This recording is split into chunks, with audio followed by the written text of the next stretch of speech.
Hey everyone, welcome back to the channel. Today we're going to be talking about how to maybe make your riffs a little bit more inspiring, inspirational to yourself, a little bit more energetic, so that you don't take what could be a good riff and potentially throw it away.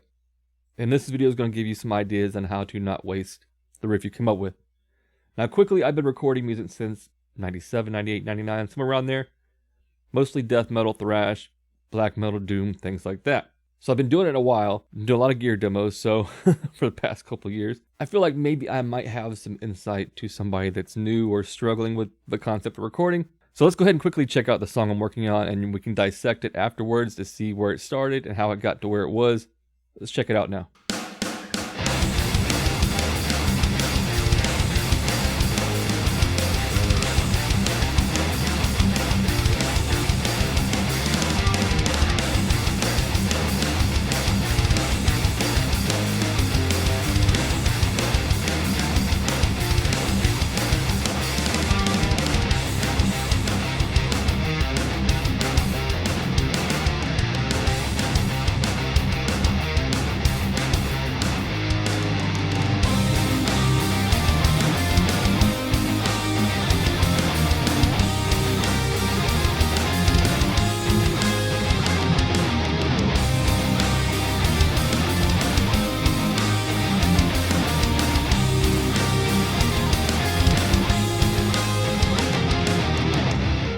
Okay, so there you have it. It's kind of a melodic death metal song. It's very melodic death metal. It's very In Flames. But that's not where it started. So let's go back to where it was, to where almost threw away the riff and just said, forget about it. Originally, it was in a higher tuning. I'll go ahead and show you in a second what that sounded like. The tuning, it was interesting. When I played it, I really dug the riff. I enjoyed playing it. I was really excited about it. But on playback, I didn't really enjoy it as much. Let's check it out.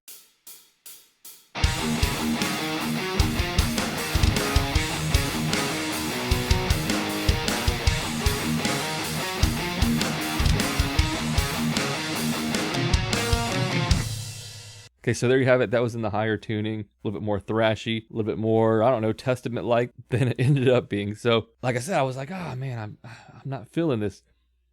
So then I grabbed this guitar, down-tuned it to C, and kind of gave it a whole new vibe, gave it a whole new feel, gave it that Swedish In Flames feel. Let's go ahead and check it out where it went from there.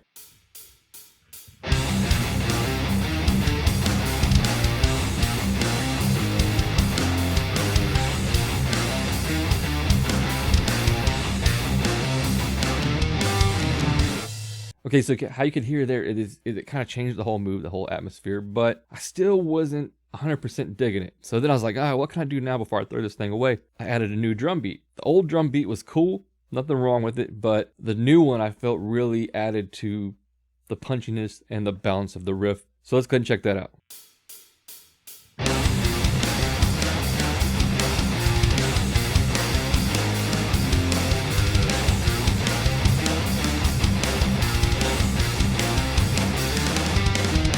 So there you go. That's actually a really good way if you're losing focus in a riff, you're losing interest in it. Tweak your drums, maybe add some double bass, maybe blast it, slow it down half tempo, whatever you need to do to get that thing that you're trying to get out of you onto recording. So there was that.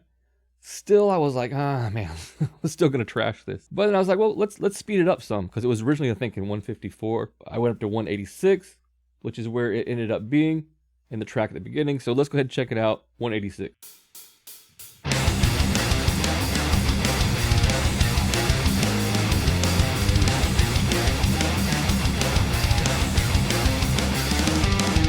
All right, so there you go. That was 186. Still was gonna trash it. I'm like, you know what? I've changed tempos, I've changed tunings, I've changed drum beats. It's just not a good riff. I don't dig it. The last thing I come up with was, well, let's try to put something on top of it. I tried some different melodies. I wasn't really digging the melodies I was coming up with. It's a little counterpoint, things like that. And just settled upon what I should have settled upon at the very beginning, because it's the most typical thing to do in the genre, which is to do a third harmony above. So when I added that, then I was all of a sudden back into the riff. I was back to enjoying it again. Let's check that out.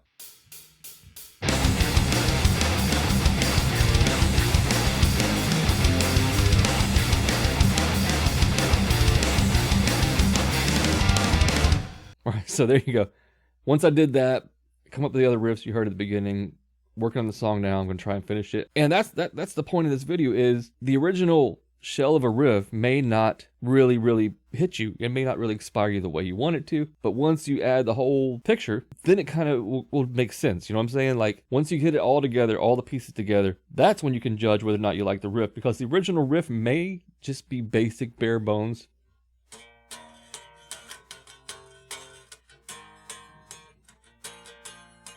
You know, depending on what kind of genre you're playing. It could be something like that or a little...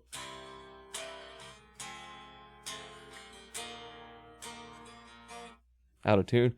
But, you know, you get what I'm saying. It's just a little chord progression. You may not feel it, but once you add the drum beat, a melody on top, some vocals, that one little basic thing could end up being really cool. So don't throw away your riffs until you really take time, dive into them, dissect the riff, go in and out, and just really explore what that riff can do, because you might throw away something that you really enjoy just because you didn't take a little time with it, a little patience with it, because we all need a little patience.